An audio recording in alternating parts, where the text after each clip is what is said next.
On vous le disait en ouverture, le président de la République du Cameroun, son Excellence Paul Biya, est sorti du pays. Cela fait déjà un peu plus d'un mois et certains Camerounais commencent à s'inquiéter et veulent savoir exactement où se trouve le chef de l'État, qu'est-ce qu'il fait et quand est-ce qu'il rentrerait au pays. Je dois signaler très rapidement que ce n'est pas la première fois que les Camerounais ont ce genre de problème avec les courts séjours privés du président de la République à l'extérieur des frontières. La question de ce matin est celle de savoir qu'au séjour privé de Paul Biya, pourquoi ça fait polémique?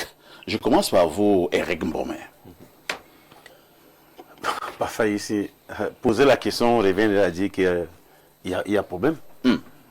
Court séjour, long séjour, court séjour. Nous sommes déjà habitués à ça.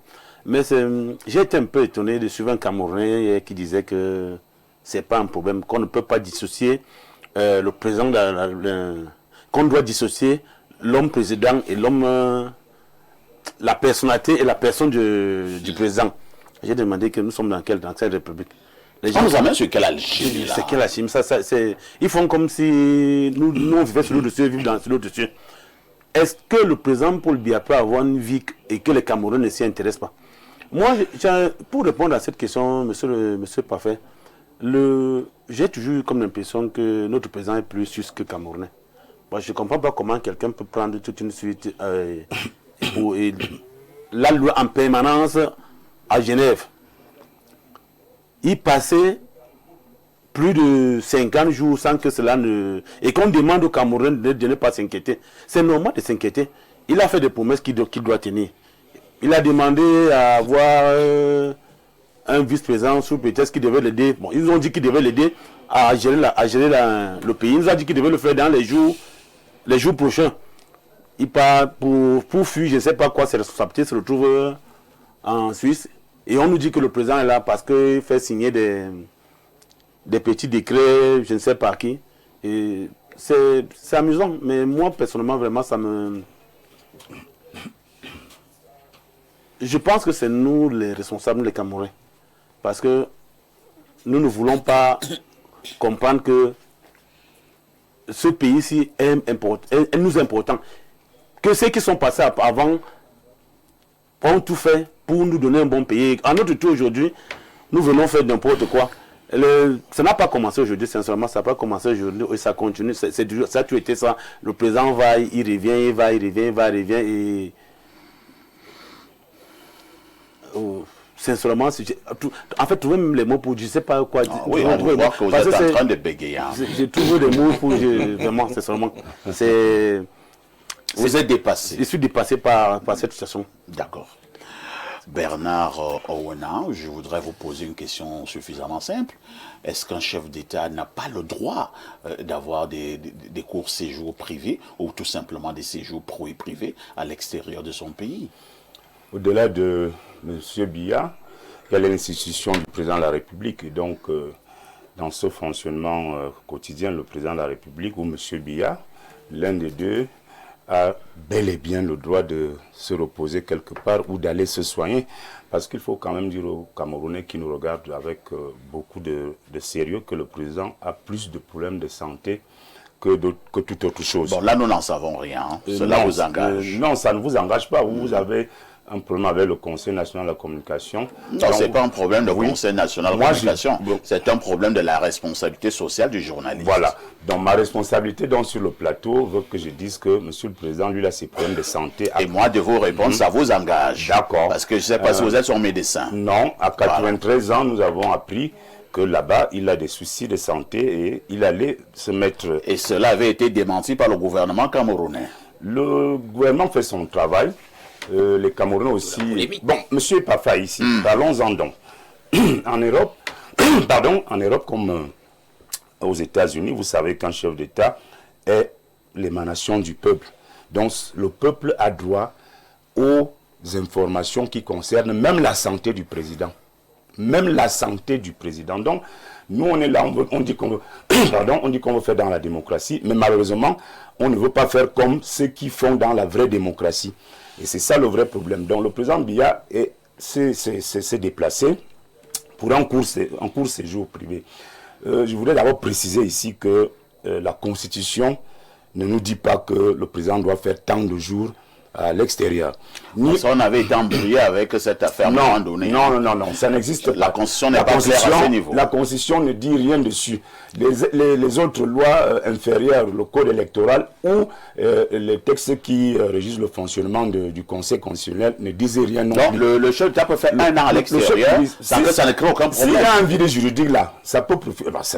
Mais pour l'instant, là, moins de 40 jours, pourquoi il y a donc polémique? Alors qu'il peut faire un an. Bon, les gens veulent quand même, monsieur Parfait, ici, les gens veulent voir le président dans son pays en train de travailler. Ça, c'est légitime. C'est normal pour le peuple qui l'a choisi de voir que le président doit être à Yaoundé, à Itoudi, en train de signer des décrets, en train de veiller sur la marche du pays. Parce que la présence du président rassure l'opinion, rassure les Camerounais. Et ils comprennent que le président est là comme dans une famille, le chef de famille. Quand il est parti en mission, peut-être à Bertoua, il est à Yaoundé, il laisse sa femme et ses enfants. Le plus souvent, parfait ici, tous les enfants, chacun essaie de faire comme bon lui semble. Déjà parti. Oui, les souris dansent. Et donc le président est parti, ce n'est pas le cas, les gens travaillent ici. Moi j'ai vu les deux chambres du Parlement conclure leur session parlementaire en bonne et due forme. Je vois comment le gouvernement tient ses conseils de cabinet. Nous avons un problème pour Cameroun à faire ici. Même si le président est à Genève, est-ce que nous devons avoir le courant? Parce que si moi j'ai le courant, si j'ai l'eau, si j'ai de bonnes routes et que mes enfants vont à l'école, de quoi manger, et si de quoi manger, moi je dirais au président, fais un an là-bas, fais un an à Genève. S'il y a tout ça, mais le président a donc désigné des personnes qui refusent de travailler, et c'est ça le problème.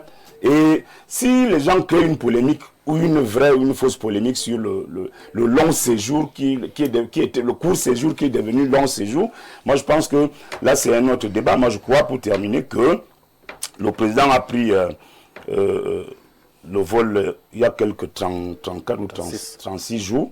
Il est parti à Genève, il se repose là-bas, il travaille, il se soigne, il fait ce que bon lui semble. Mais le pays est en marche, les institutions sont en marche, mais l'idéal pour être honnête, c'est que le président revienne au pays, pour qu'il vienne travailler, pour qu'il vienne faire ce pourquoi nous l'avons choisi. Donc je crois que c'est ça qui préoccupe les Camerounais. Très bien. François Mboké, le court séjour privé, selon Bernard Ouana, qui se transforme en long séjour privé, devrait en temps normal créer une polémique. Mais la polémique est là. Le gouvernement et le vice-président qui ont été nommés ont été démis. C'est déjà une polémique. Qui a été démis? Puisqu'il n'a jamais été promulgué. Vous voyez pas la polémique? Qu'est-ce qui n'a jamais été promulgué? Le vice-président qui a été nommé. Il n'a jamais été nommé ou bien promulgué? Il n'a jamais été...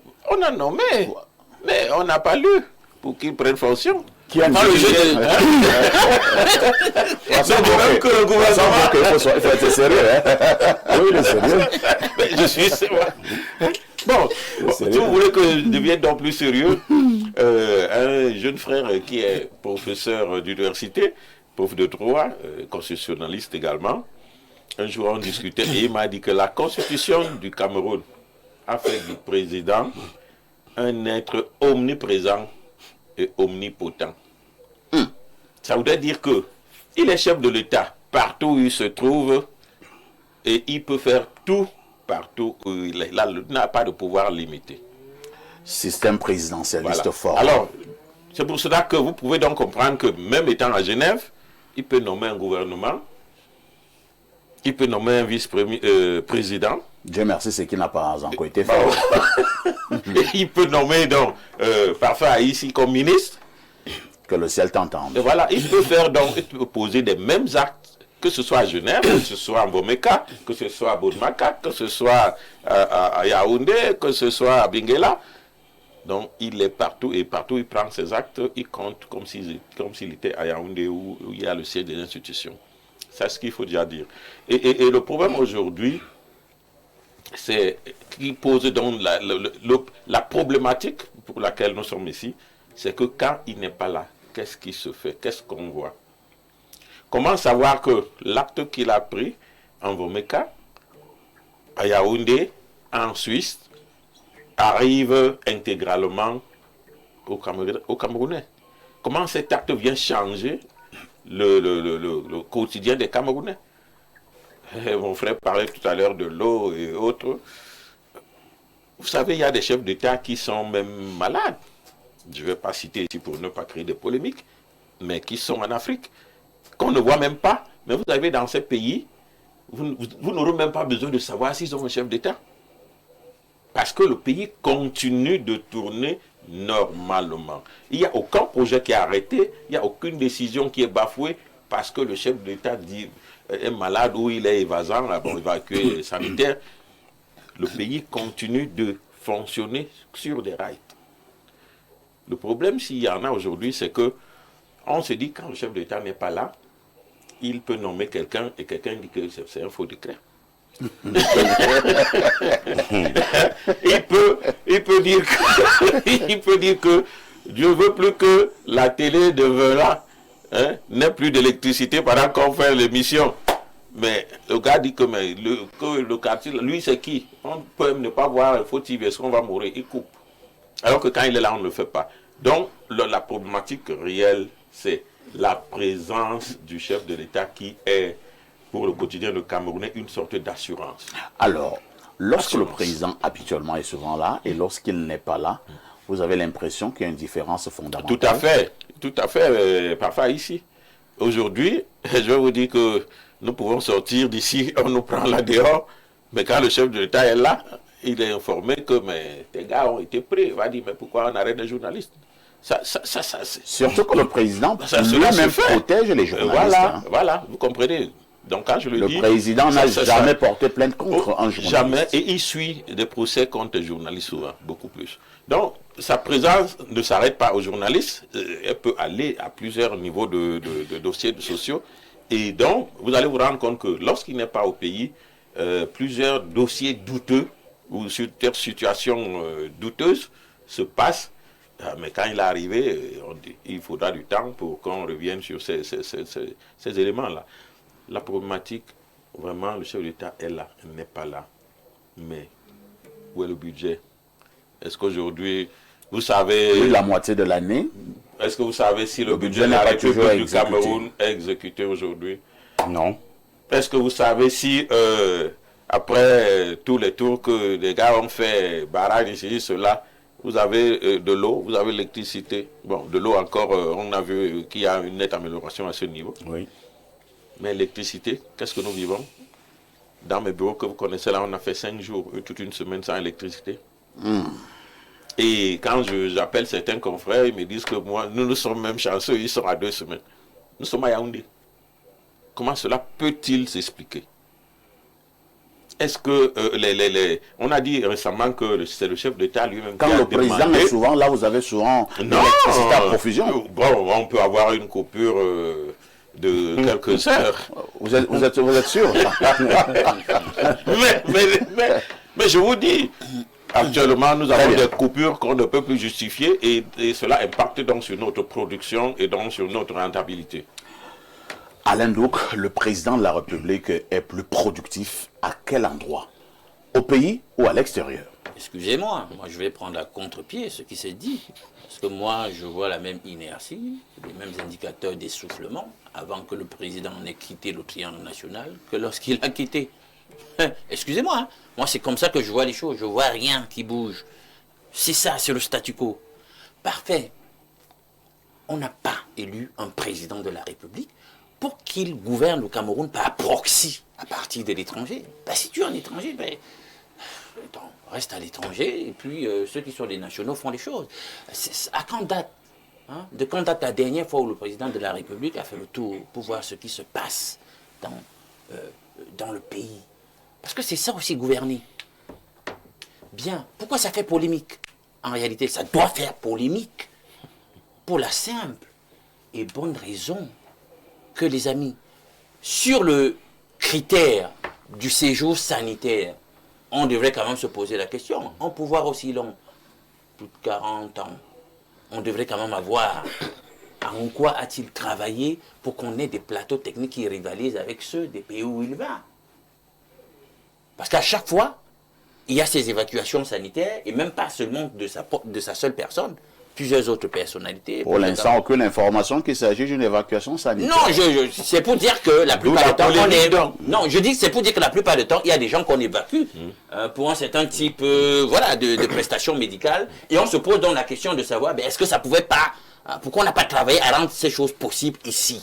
Donc, du coup, ça fait polémique. Parfait. Il y a un autre angle. L'angle du coût de tel séjour. Quand on connaît la situation économique du pays en ce moment. Vous savez que le bateau usine qui permettait de liquéfier notre gaz naturel, on est au terme du contrat, ils vont se retirer. Et là, comment on fait pour produire le gaz?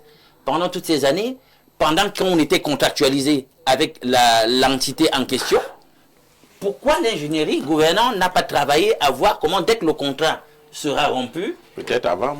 C'est ce que je dis, c'est-à-dire gouverner, c'est prévoir, c'est-à-dire l'ingénierie de la prévision, pour voir comment on gère ça une fois qu'on sera déjà à la lisière de la rupture, de la cessation de contrat. Qu'est-ce qui prend la relève pour que le budget de l'État ne soit pas grévé? Parce que ce sera un fossé de plus de 250 milliards dans le budget, un budget, dites-vous, qui jusqu'ici, on continue de le questionner, est-ce qu'il est implémenté? Vous voyez un peu les problèmes économiques que nous avons. Vous savez que jusqu'ici, plus de 4 milliards de dettes intérieures sont détenues par le gouvernement à l'endroit de ces différents opérateurs. 4 milliards. Pardon, 4 000 milliards, excusez-moi. Voilà. Dans ma tête, c'était 4 000 et j'ai dit 4 000 milliards. Plus de 4 000 milliards. Comment font ces opérateurs économiques? Ils fonctionnent comment? Donc, la situation économique du pays est véritablement précaire. On est sur le fil du rasoir. Ajoutez à cela ce que vous avez évoqué là, tous ces éléphants blancs là, les projets qui font flop, sur lesquels on a dépensé près de 5 fois, 4 fois, 3 fois le coût initial. Vous pensez que ça se passe comment? On ne fait que s'endetter. Et un ministre vous dit qu'en réalité, notre seule espérance sur le moment, c'est de continuer frénétiquement à s'endetter. C'est la meilleure des options. Parlant de la dette, l'ancien président ivoirien, Houphouët-Boigny, au moment où la Côte d'Ivoire était surendettée, ses proches collaborateurs viennent pour attirer son attention. Comme Monsieur le Président de la République, nous sommes déjà surendettés et c'est inquiétant. Vous connaissez la réponse d'Houphouët-Boigny? Est-ce que vous avez vu là, on a mis un pays en prison? On ne va pas continuer comme ça. Parce que cette dette, justement, vont stranguler les générations. Laisse le parfait continuer. Il avait effectivement continué que si nous avons pris des dettes pour construire des villas, des voitures, acheter des voitures à nos dames et autres, mais on aura des problèmes. Mais si on a fait des infrastructures, des routes, des écoles et autres, c'est ça le problème du Cameroun. Est-ce que c'est ce que nous faisons avec les dettes que nous contractons? Justement, la réponse est non. Alors, ce sera de la strangulation pour les générations futures, et ça, c'est un problème. Notamment, d'autant plus qu'on n'a même pas besoin de s'endetter à un tel rythme, avec une telle frénésie. On a du potentiel. On parle de l'or là, qui ne fait que fuiter là, sans qu'on sache, sans qu'on nous rende des comptes, des fausses déclarations. Vous savez ce que l'or peut changer le cours économique, l'histoire économique de ce pays. On le prend pour des gens décérébrés. Il faut qu'on soit sérieux. Une parenthèse sur l'or. Une parenthèse sur l'or, parlant de l'étranger. Le Burkina Faso vient d'avoir un budget excédentaire de près de 2000 milliards avec la vente de l'or. Avec la vente de l'or. Aujourd'hui, un des éléments de stabilisation. Donc notre or vrai. Un des éléments de stabilisation de l'économie malienne parfait. Une économie bien 40 tonnes. Non, mais on a des prix. Voilà, je voudrais simplement lui dire que nous avons des documents qui prouvent qu'on a eu 2000 milliards. Mais qui sont partis dans les poches des individus et non dans la caisse de l'État. Et pourquoi on n'interpelle personne? C'est parce que le chef de l'État n'est pas là. L'affaire de l'or n'a pas débuté à non. Et c'est sur l'affaire de l'encore. Voilà. Parfait, c'est sur une seule destination. Je dis c'est sur une seule destination. Et maintenant, cette opacité autour du pétrole et tout ça. Revenons donc au point sur lequel j'étais, en illustrant par les données économiques. Mais justement, la situation économique est désastreuse, et puis vous avez un long séjour de plus de 35 jours déjà, et le président ne se déplace pas seul. Il va où? L'hôtel intercontinental. Vous imaginez ce que ça coûte? Comment le Camerounais lambda? Peut-être c'est un partenariat. Ah, tu vois les Suisses qui aiment l'argent comme tu Partenaire gagnant. Alors, nous allons lire les nombreux messages de nos téléspectateurs à travers le monde. Hein. Bonjour, Perfecto. À la question de savoir pourquoi le court séjour privé du président fait polémique, je leur réponds comme Issa Chiroma. Le président de la République... alors, pourquoi il fait ça? Le président de la République est omniprésent, omnipotent, omniscient, bref, tous les omnis que tu veux. C'est Jean-Hugues Nsama depuis Nkolzi. C'est Thiro qui avait dit ça?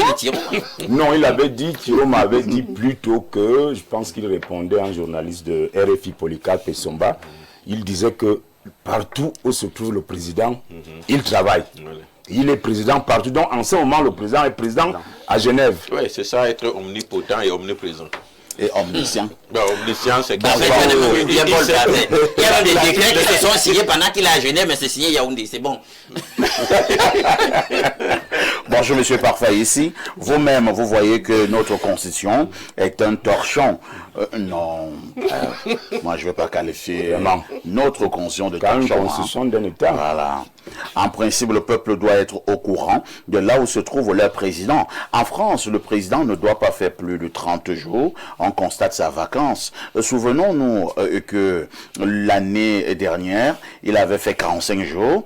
Cette fois-ci, Parfait, ne sois pas surpris qu'il fasse plus de 60 jours. Ce qui fait mal, ce sont les dépenses qui y suivent avec sa suite. Un mois à lui et sa suite dépense des milliards.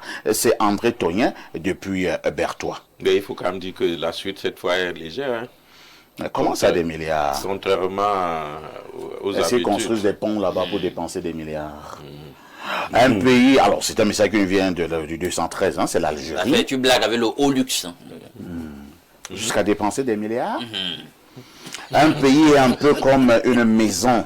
Le chef de famille doit souvent se réveiller le matin pour entrer dans la cuisine et vérifier s'il n'y a pas de fuite de gaz. Vérifier les cahiers des enfants de temps en temps. Vérifier si un tuyau d'eau n'est pas cassé. Vérifier si les enfants ne gaspillent pas inutilement l'électricité, etc. Est-ce qu'un père peut faire tout cela étant assis chez le voisin? Répondez-moi s'il vous plaît. Il a la réponse. Je ne réponds pas. Il a la réponse. Je vous amène au +1 en 310. C'est un message qui nous vient, je pense, des États-Unis. Oh, le gars m'envoie toute une Bible, hein. Où est-ce que je vais trouver le temps pour lire tout ça? Bonjour, monsieur Aïssi. Bonjour à vous, à votre plateau, ainsi qu'à vos millions de téléspectateurs. Il y a quelques jours, vous avez lu mon intervention sur votre plateau au sujet de la guerre des clans au sein de nos institutions. Aujourd'hui encore, la problématique que vous avez mise sur la table concernant le séjour du président de la République à l'étranger et la polémique qui en découle nous ramène à ce même débat. Elle confirme une fois de plus toute la pertinence académique et stratégique des questions que vous analysez dans vos émissions. Mon projet de recherche de PhD intitulé « L'impact de la culture nationale et du comportement du leader sur la gouvernance » met précisément en lumière 3 dimensions fondamentales. La distance hiérarchique, Globe, le charisme du leader, CLT, la reddition des comptes WGI. Le cas du Cameroun illustre parfaitement l'interaction entre ces 3 dimensions. Une forte distance hiérarchique tend à concentrer le pouvoir et à limiter la circulation de l'information ainsi que la contradiction institutionnelle. Dans un tel contexte, le charisme ou le poids symbolique du leader peut parfois prendre le pas sur le fonctionnement normal des institutions. Dès lors, la reddition des comptes devient un enjeu majeur. Les citoyens attendent des mécanismes de transparence, de responsabilité et de communication institutionnelle qui renforcent la confiance séance publique, en particulier lors des périodes où des interrogations naissent autour de l'exercice du pouvoir ou de l'absence du chef de l'État. Cette réalité mérite une analyse dépassionnée, fondée sur les outils de la recherche scientifique plutôt que sur les seules controverses politiques. C'est précisément dans cette perspective que vos débats apportent une contribution importante, en ouvrant un espace de réflexion sur les enjeux de gouvernance qui concernent notre pays. Merci et excellente journée. Dr Henri Sam Etame, PhD.